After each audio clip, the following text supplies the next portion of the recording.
Good afternoon. It's wonderful for us to be back again to finish up our Sunday laws and end time.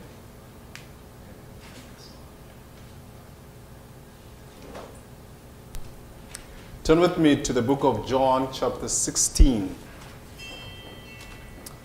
John 16.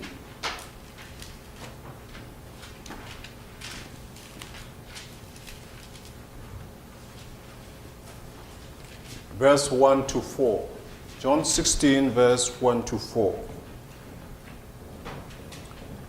These things have I spoken unto you, that you should not be offended.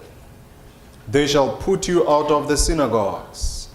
Yea, the time cometh, that whosoever killeth you will think that he doeth God service. And these things will they do unto you, because they have not known the Father nor me.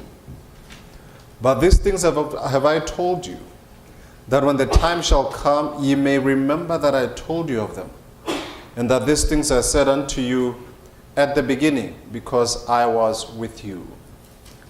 The things that are happening today are not a surprise. Christ has promised that these things are going to come to pass. This morning we have been looking at Sunday laws and the end time. We looked at the four phases of the Sunday law, and we were just about to finish the third phase, then our time was up. So we're still in the thought of persecution of God's people during the time of this Sunday law stages. John 16, the verses that we just read are very clear that the time is coming when the saints are going to be killed. And the reason given there is that they that do these things is because they don't know God. The reason why the Christians are going to be persecuting us as the saints is because they don't know God. And they think they are doing God service. The worst kind of persecution in history is the persecution based on religion. It's persecution with the thought that I am serving God. Because it has no conscience. It has no compactions of cruelty that is controlling it. There is no restraint. The persecution can go to any extent. And I want to ask you a question as you take down these verses. I would like us to turn to Matthew chapter 10. Matthew 10, verse 16 to 22. As we look at this something very important. If you were an army general and you are about to prepare people for a war, to go to fight ISIS, to choose a group of them, you wanted to take 100 soldiers from the U.S. Army and prepare them to go and fight ISIS right there in Syria. Would you rent out a hotel for them, take them to amusements, entertain them? Is that what we'll do with that army? No. You'll be busy preparing them for the final battle that they are going to. You simulate the war that they are going to, and you start preparing their minds, preparing their bodies, preparing them emotionally to be able to handle whatever conflicts they may face when they go for war. And I believe God is doing the same thing with us. He sees that the end of all things is here, and all the preparation we need, the trials we go through, the sufferings that we go through, the tears that we shed, the almost complete trust that we have to have in God. All these things I believe are happening to prepare us for what is coming. Matthew chapter 10, verse, I know I've written 16. I want us to just read verse 17. It says, But beware of men, for they will deliver you up to the councils, and they will scourge you in their synagogues. And you shall be brought before governors and kings for my sake, for a testimony against them and the Gentiles. But when they deliver you up, take no thought how or what you shall speak, for it shall be given you in that same hour what you shall speak. Verse 20. For it is not ye that speak, but the Spirit of your Father which speaketh in you. And the brother shall deliver up the brother to death, and the father the child. And children shall rise up against their parents, and cause them to be put to death. It's time for families to prepare ourselves together for the coming crisis. If not, we are going to be betraying one another as family members. The husband is going to betray the wife the children. This is a crisis that we are about to enter into as God's people. In Great Controversy, page 608, paragraph 1, we hear the prophet of the Lord saying, as the defenders of truth refuse to honor the Sunday Sabbath, some of them will be thrust into prison. Some will be exiled.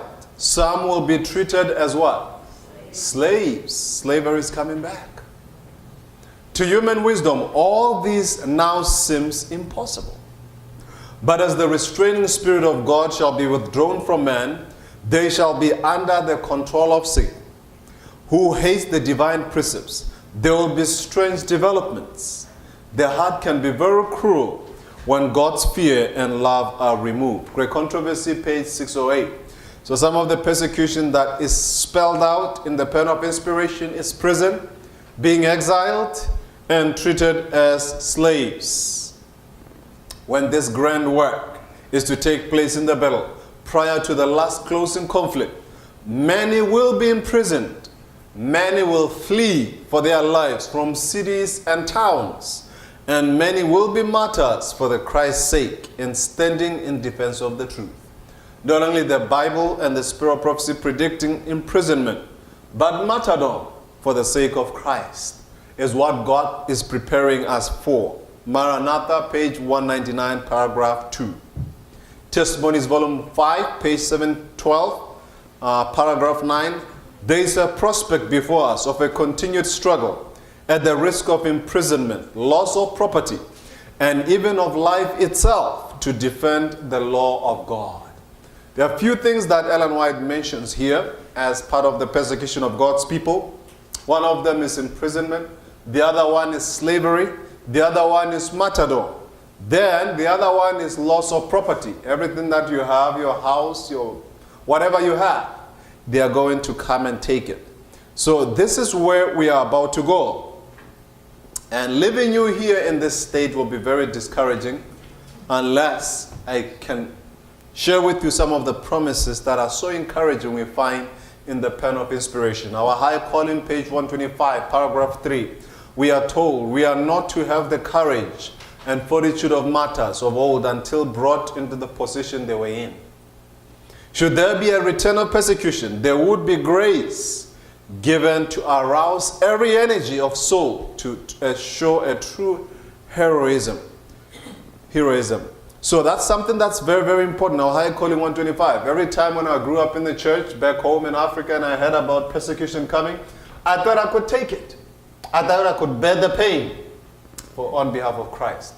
Until I went to the hospital and they started giving me surgery, and it was painful one night. The medication ran out before they could finish the surgery. The pain I felt there, I said, if they could come and afflict the same amount of pain, I don't think I can stand. Based on human energy alone, I will not be able to stand.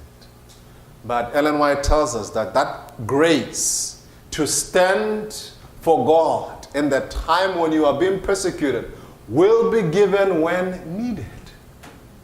All we need to do now is to trust God. And when that grace is needed, it will be supplied. The disciples were not endowed with the courage and fortitude of martyrs until such a grace was needed. Desire of Ages, page 354, paragraph 3. I know we are Seventh-day Adventists. I know the issue of the mark of the beast is an issue we have clearly studied for some of us. But I want to re-emphasize some of these things in our minds. As we are speaking about the three phases of the first Sunday law, the Sunday law. We talked about the closing businesses on Sunday as the first stage. The second one is honoring Sunday, not being able to do any amount of work on Sunday, which leads to the third phase of the Sunday law that we are discussing now, which is worship on Sunday.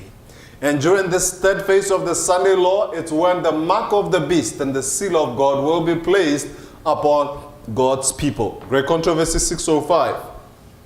We are told, while the observance of the fall Sabbath in compliance with the law of the state, contrary to the fourth commandment, will be an avowal of allegiance to a power that is in opposition to God, the keeping of the true Sabbath in obedience to God's law is an evidence of loyalty to the Creator, while one class, by accepting the sign of submission to earthly powers, receive the mark of the beast, the other, choosing the token of allegiance to divine authority, receive the what? The seal of God. You have the Sunday closing law, which is not the test. Then you have the second phase, honoring Sunday. Then now we move on to the third phase. During the third phase, the loud cry would have been gone out. It will be very clear. Everyone is going to make a decision for God or against God. Those who make a decision to keep Sunday, those who make a decision to worship on Sunday, will receive the mark of the beast.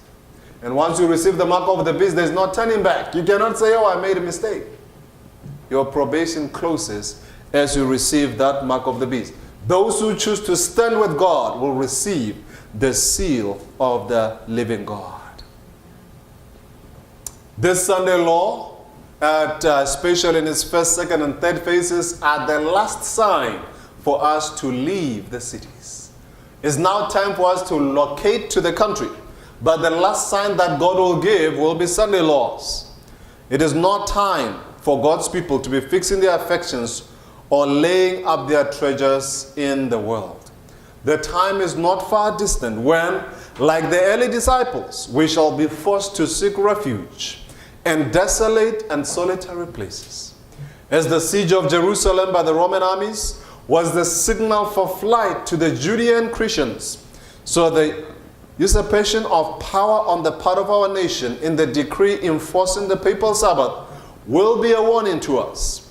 It will then be the time to leave the large cities, preparatory to leaving the smaller ones for retired homes in secluded places among the mountains.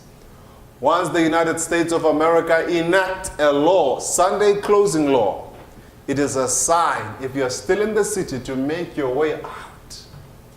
To locate, she says, in the smaller cities or in the villages and in solitary places that are to come. Testimonies, volume 5, page 464 and 465. You can also find this in Country Living, page 32.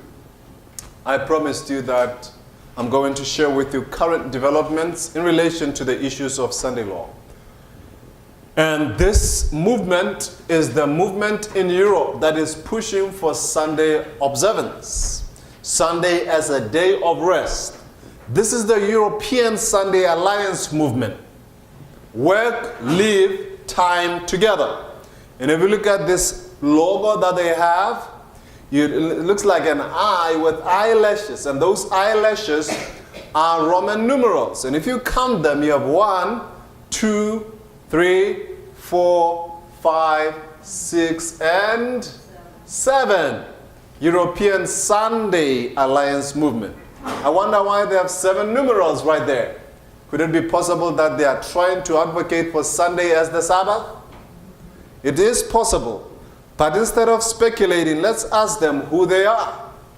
You can go to their website, europeansundayalliance.eu, and be able to get what they are, what they are about. This is directly from their website. The European Sunday Alliance is a network of national trade alliances, trade unions, civil society organizations, and religious communities committed to raise awareness of the unique value of synchronized free time for European societies. Sunday and more general, decent working hours are the focus of our campaigns. So what are they advocating for? Sunday. And more general, decent working hours. They are advocating for the rights of workers. They claim that they want other workers to have their rights respected, that you are not allowed to be overworked by your companies and not be remunerated very well. That's why you have trade unions right there. And who are their supporters? You have Keep Sunday Special. This is the Sunday Alliance movement that you find in England, rather in London, or in England, Britain. You have the European Trade Union Confederations. You have the Jesuit European Office, and there are several of them. This is their founding statement. A work-free Sunday and decent working hours are of paramount importance for the citizens throughout Europe. We, the undersigned, believe that all citizens of the European Union are entitled to benefit from decent working hours that, as a matter of principle, exclude working late evenings, nights, bank holidays, and Sundays. We believe that today, legislation and practices in place in the European Union and member states levels need to be more protective of the health, safety, and dignity of everyone, and should be more attentively promote the reconciliation of professional and family life. We believe that social cohesion in the European citizenship should be reinforced. They are advocating for workers' rights to be respected. There's nothing wrong with that. But they're advocating that among the workers' rights is for their holidays to be respected as well as Sunday to be respected. And so this is how it started. In 1993, November 23, there was something that happened in Europe.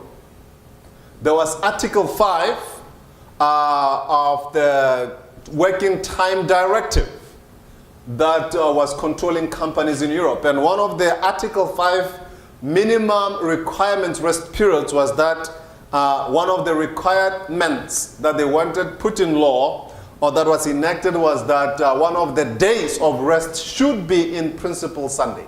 Sunday must be part of the day in which workers are forced to rest on Sunday. So then the court in 1996 on November 12 challenged that decision. The court wanted to understand, why did you choose Sunday and not Saturday and not Friday? Why should the law say Sunday must become part of the rest of working people?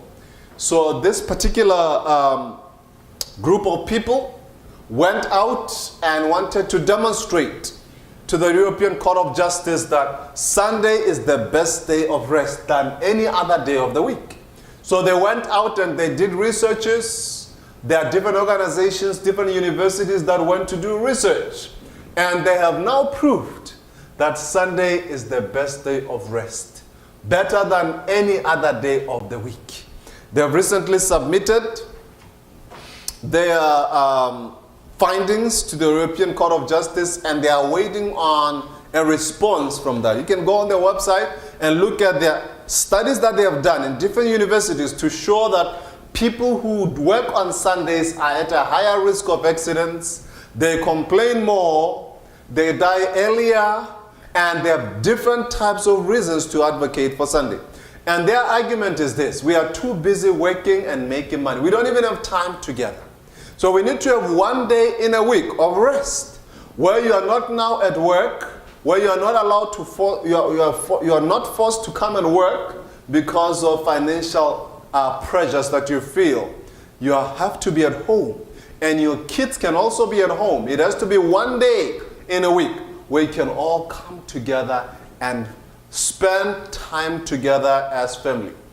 Working, time, and health. So that's what they're advocating. And virtually almost every country in Europe has joined the European Sunday Alliance movement. There are different types of Sunday alliances. And when I was teaching Bible classes in Austria about 3 years ago, they said that they will only elect an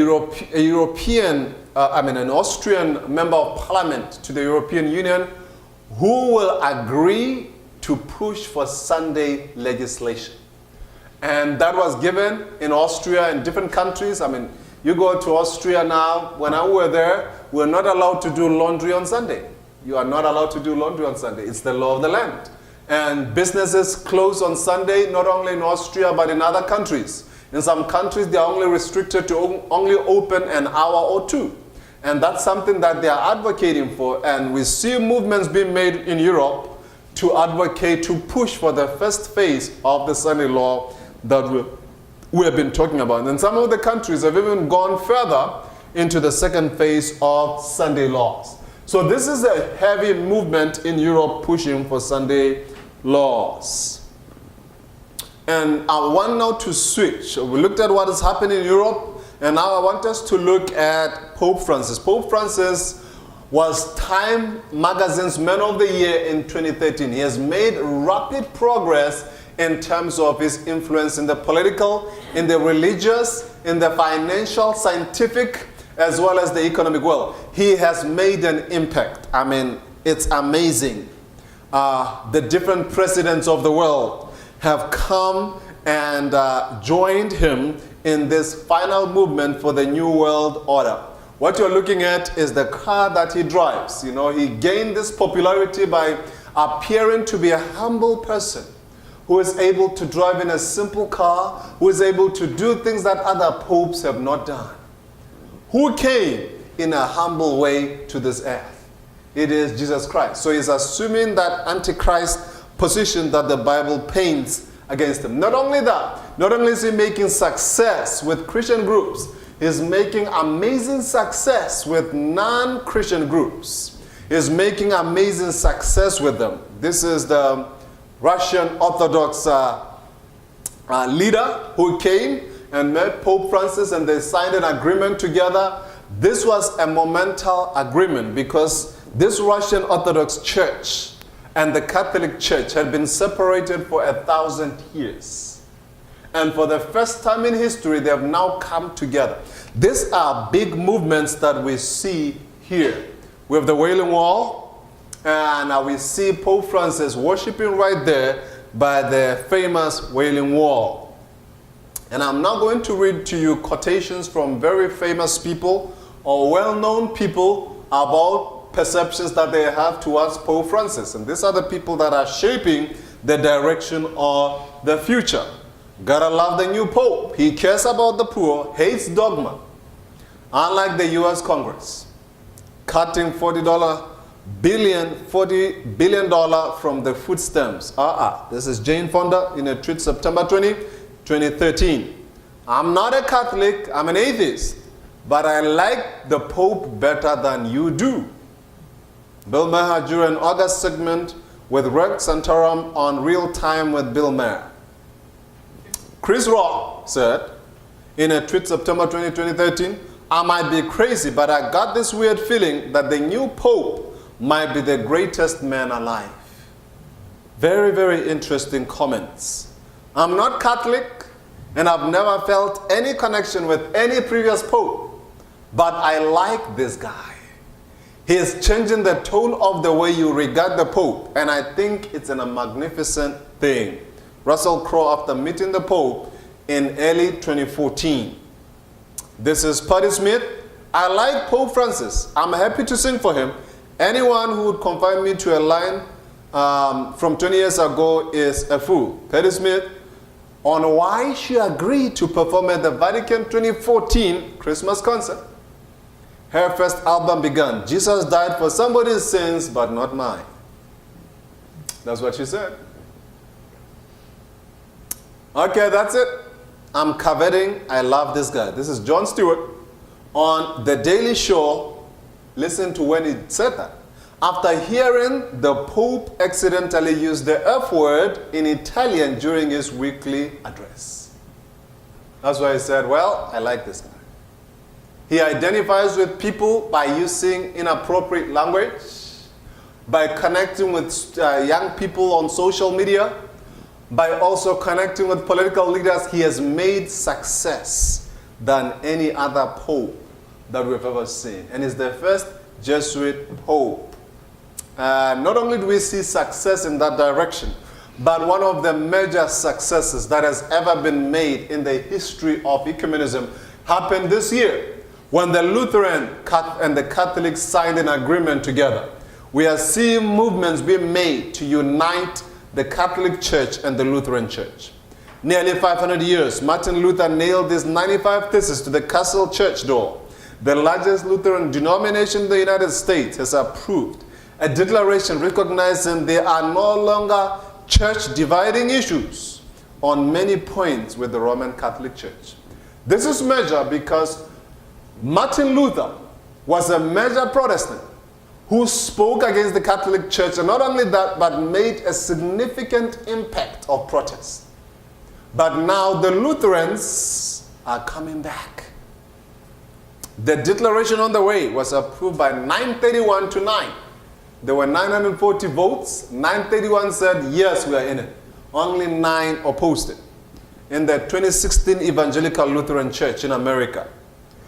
This Declaration of the Way helps us to realize more fully our unity in Christ with our Catholic partners. But it also serves to embolden our commitment to unity with all Christians. So they want to unite with all Christians. And they basically have 32 statements of agreement that they have. And their plan was that next year, September, which will mark the end of 500 years of Protestant Reformation, they are going to have Pope Francis officiate a mass and, for both Catholics and Lutherans together. That's where things are going. If Martin Luther was to resurrect, he was going to die of a heart attack. So will John Wesley, the founder of the Methodist Church. Catholics and Methodists together. A little more than a week ago, Pope Francis issued another call for unity to one of the main Protestant churches, this time addressing an international delegation of Methodists gathered at the Vatican. The Pope said, I'm pleased to learn of the opening of the Methodist Ecumenical Office in Rome. It is a sign of our growing closeness, and particularly of a shared desire to overcome all that stands in the way of our full communion. April 7, 2016. So you have the leaders of the Methodist Church with the Pope discussing how they could come together. Not only do we have that, but more than just these two. I've just cited these two because John Wesley and Martin Luther were very, very prominent. But more than 300 denominations in dialogue over ecumenism. Some 1,700 Christians from around 300 denominations have met in Munich for a Together in Europe gathering of the Ecumenical Congress, promoting unity between Catholics, Protestants, and Evangelicals. So you have had a lot of people coming from the Catholic Church, Anglican Church, several Orthodox churches, Orthodox Patriarch Bartholomew I, Protestant denominations, Evangelical denominations, Baptists. They came together and their title was Encounter, Reconciliation, and Hope for a Better Future. There were several of them that came from all walks of life to come together. More than 300 denominations came together. And some of the speakers at this gathering was the German Catholic Cardinal Walter Kasper. You have the Evangelical Protestant Bishop Henrik Bedford-Strom. And you have the German Evangelical Alliance Secretary General Hartmann Stieb. You also have Pope Francis and the Orthodox Patriarch Bartholomew I of Constantinople sent video messages to the meeting. So you have had a lot of key leaders sending messages. Now I'm showing you here a group of Christian denominations from various walks of life coming together because they want unity. The Congress finished with an open-air rally attended by around 5,000 people under the banner, 500 years of division is enough. Unity is possible.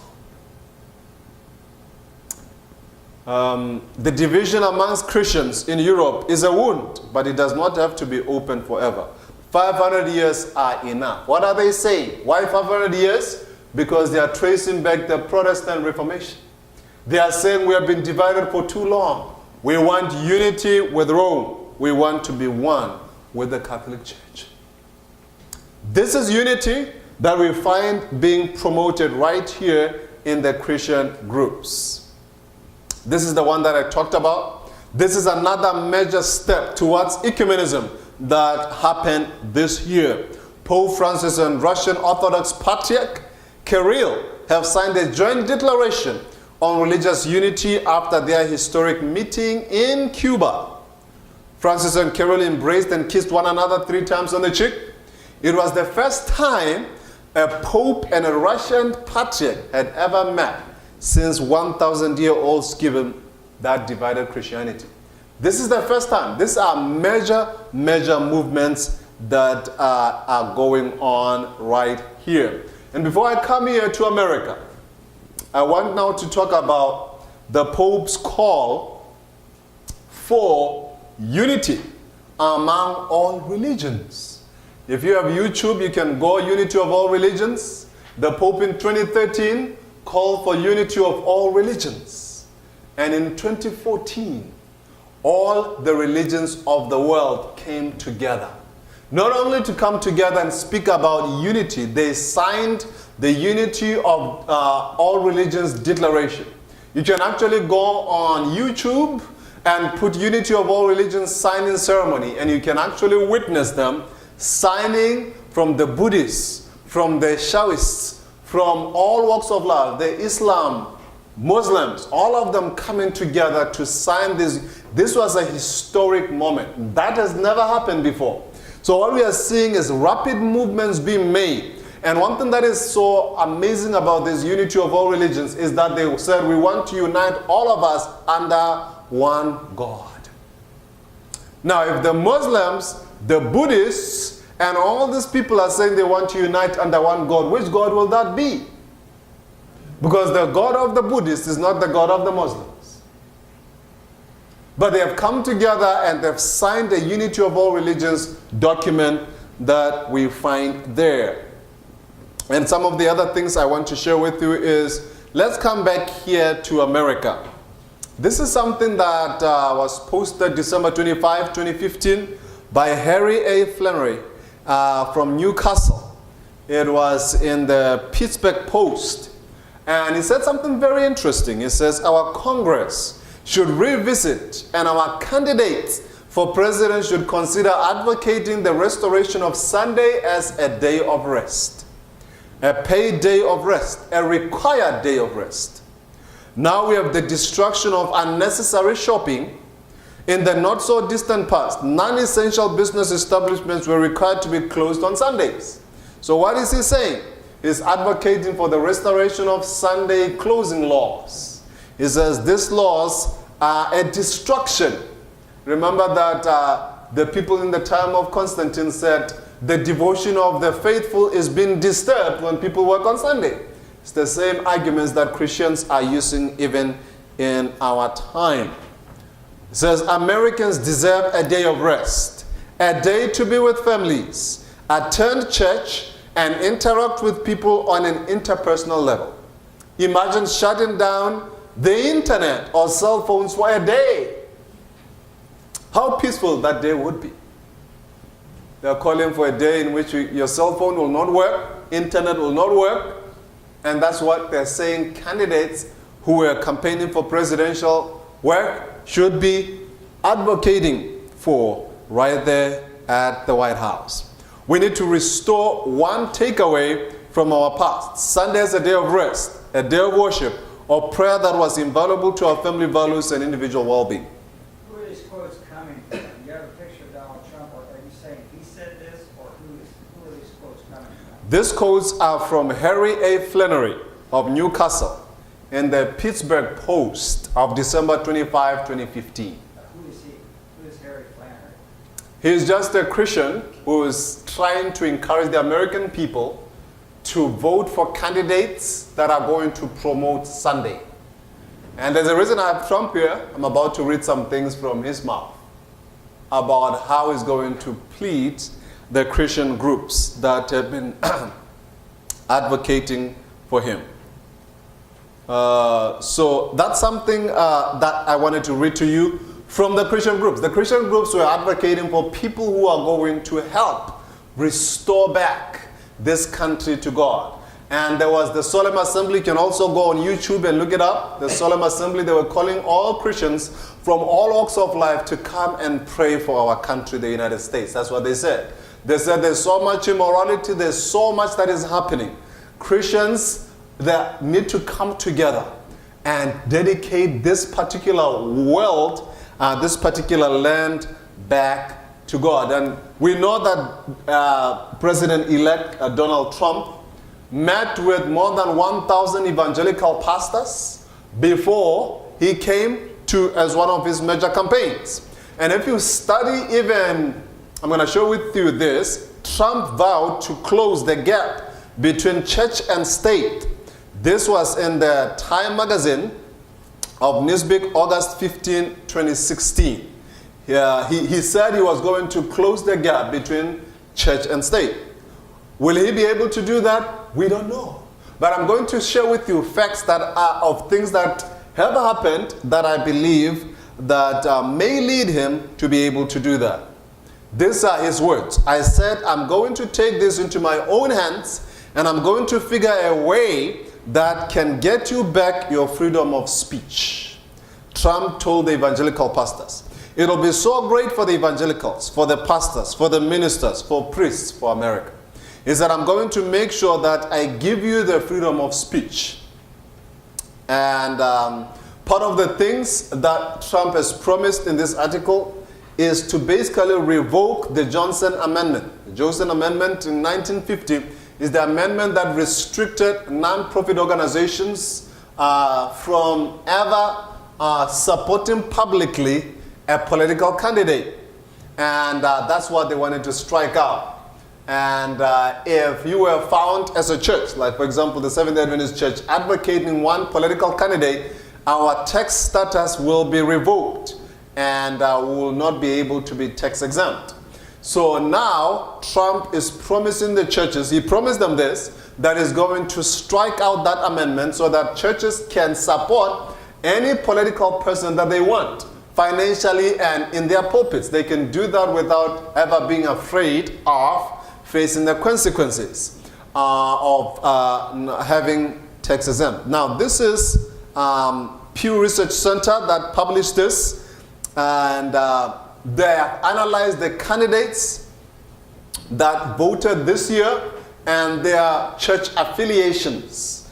And this is what we have noticed with Donald Trump, is that during his campaign there was a point where he was losing a lot, until he started promising the churches that he was going to give them power.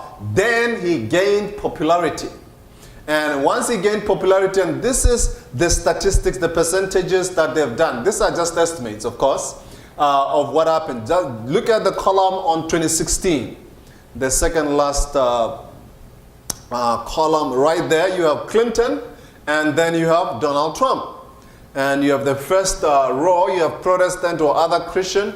You saw that for Clinton, they have 39%. But other Christian groups, they have voted 58%. 58% of Christian groups have voted for Donald Trump. And among the Catholics, you have white Catholics who voted about 37% for Clinton and 60% of them for Donald Trump. And then you have the Hispanic Catholic who voted about 67% for Clinton and 26% for Donald Trump. And the Hispanics were not happy with his statements on immigration. That's why they did not vote for him. But other Americans who were not Hispanic, they significantly voted for Donald Trump. And you also have, if you go down to the Mormons and the evangelicals. Look at the evangelicals, the white, born-again evangelical Christians. How many of them voted for Donald Trump? 81%. And 16% for Hillary Clinton. Then you have the Mormons, 61% for Trump, and then 25% Hillary Clinton. The reason I'm showing you these statistics is to show you that a larger percentage of Christian groups who are within America have voted for Donald Trump. And he has said over and over, I wish I could play a video clip of him saying it. He said to the Christian groups, I will not disappoint you. I'm going to live up to the promises that I have made. He said the voices of the church has been muffled and silenced for long. I'm going to make sure that people speak up. I'm going to close the gap between church and state. And this was a secular magazine, Time magazine, saying that. And the Bible predicted that in America there will be this joining of church and state. Now I'm going to ask you a question of a plausible scenario. If these natural disasters kept coming, or the churches in America go to Donald Trump when he's president and ask him to enact a law that forces everyone to close businesses on Sunday, do you think that Donald Trump would be for that law or against it? He will be for it because they put him there. And he promised not to disappoint them. So that's where we are. Am I saying that Donald Trump is going to bring Sunday laws? I am not saying that. All I'm saying is that for the first time in the history of America, we have had a president who has now been put in position of office, or a president-elect, by the majority of Christian groups. And before he was put in office, he promised them that he was going to comply with their demands. And when you read the Pen of Inspiration, Ellen White tells us that popular leaders, in order to gain popularity of the people, will yield to popular demand. That's what she says. And the popular demand of many Christian groups is Obama has driven America into immorality. He has legalized homosexuality. There's a lot of schisms in America. Let's bring the nation back to God. That's the popular sentiment. And when you also look at the Trump administration, or you look at the current Vice President-elect, what is his name? Pence. He's a Christian. And he's not even apologetic about his Christianity. He had a video clip that he did say very clearly that he's a Christian and is going to make sure that the Christian voice is heard. And I wish I could have played the video clip here for you, but you can go on YouTube and look at it. It's a 4 minutes, 59 seconds video clip of his particular work. And now, having said that about Donald Trump, I was just trying to caution you that this is where things may be going. Whether they will go that direction or not, it's only in God's hand. God is the one in control of end-time events. I always say this to people, that the one in control of end-time events is not Pope Francis. It's not the President of America. It is God. And when God chooses that this will not go through this year, it will not go through. No matter who's in power. You go back to 1888, when they were pushing for Sunday law. They pushed for Sunday laws for at least 18 years. From 1888, they were pushing and lobbying and trying to get people in office who are going to pass this. But God said, my people are not ready. He overthrew it. But now what we are seeing is movements being made which are similar to what happened in the 1800s. Similar movements. Groups of people advocating for Sunday observance. And then you have key people being put in office because of their Sunday or Christian promises that they've made. And these things are happening right before our very eyes. And the great battle now has shifted from terrorism. The great battle now has shifted from people bombing places. ISIS is not the greatest battle. The greatest battle now is moving to fundamentalism. That's where it's going. And this is how everyone is speaking against fundamentalism. This is Yahoo News. Pope says fundamentalism is the disease of all religions. He says the problem of Muslims is not the terrorists. It's the fundamental aspect of Muslim. It's the extreme aspect of Muslims. Those extreme ones are the ones that cause disasters. Those are the ones that bomb people. That is the danger. So he says fundamentalism is the disease of all religions. And this is how he defines fundamentalism. He says, we Catholics, we have a few, even many fundamentalists. They believe they know absolute truth and corrupt others. He said, adding, I can say this because this is my church. So according to the Pope, who is a fundamentalist? Somebody who believes that he has absolute truth. Do we believe as Seventh-day Adventists that God has given us truth? Amen. So we fall clearly under the category of being fundamentalists. And it says fundamentalism is the disease of all religions. So what the world needs now to wage war against is fanaticism and fundamentalism. Extremes. And they also define fundamentalism as people who believe in the literal reading of the Bible. Will that take us into? Yes, that's us. So those are the few things I wanted to share with you. That the war now is moving from terrorism into fundamentalism. And we are at that particular point in our history of the world where the gears have changed, where things are happening in Europe, they're advocating for Sunday as a day of rest. In different countries, they have Sunday Alliance movements that are pushing for that. In America, you have Christian groups coming together, praying together, and advocating, saying our country is broken. We are divided on racial lines. There's so much conflict. There's so much immorality in America. We need to come together and unite and come back to God. That's what's happening here. And they are putting politicians in power who will be able to forward their agenda, who will be able to listen to their cries. And politicians in America are promising that we are going to give the church back its power. We are going to give the power of speech back to the church. Where are we? What's going to happen in 2017? I don't know. I'm not a prophet. But the Bible tells us that these things are about to come to pass. I wanted to caution you of these things so that a Sunday movement is going on, because I've met some people that say, well, that Sunday law in Europe is not the Sunday law that the Bible has been talking about. That is just closing business on Sunday. It has nothing to do with worship. But what we have noted in history is that Sunday law has stages.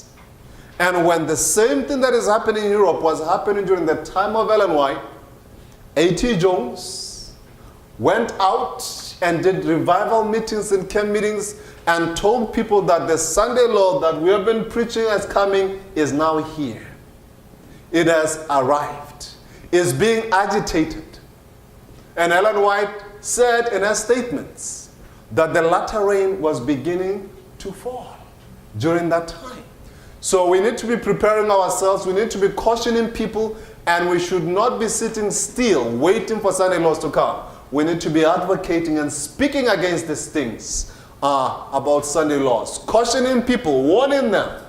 Our church was not sitting still in the 1800s. You go and read what they did. W.W. Prescott went into discussions. A.T. Jones, many of them went out, pioneers, and they spoke strongly against Sunday laws. And I believe some of their statements and their speeches diverted and gave us more time to work to a point where the Sunday laws were overthrown. And I'm sad by the fact that we as Seventh-day Adventists are sitting still. We are looking at it happening. We are not writing any articles in response. We are not saying anything. We're just keeping quiet, hoping that somehow the General Conference or someone else is going to speak up against it. My challenge this morning is let us prepare our hearts. I did not come here to scare you. I don't believe in scaring people into salvation. I believe in the fact that once your heart is given to God, when the time of crisis comes, you will be able to stand. But I came here to try and wake you up to the realities of the signs of the end that we see all over around us, that are crying out, saying, Jesus is saying, I'm at the door. Are you ready for me? Are you ready to speak the three angels' messages? Are you ready to share the gospel with others? Can you receive the latter rain if it has started falling among us? Can God trust you that He could empower you with the Holy Spirit to go and share the gospel with other people? I study these things and I'm sharing them with you. And this is one of the attempts I'm making to try and sensitize fellow Seventh-day Adventists and people who are not of the crisis that we are about to be headed for. May God help us. May God keep us. May God strengthen us to be able to stand faithful to Him in the coming time of trouble, such as never was. I want to pray, and I would like us to pray together and ask God to prepare us for what is coming.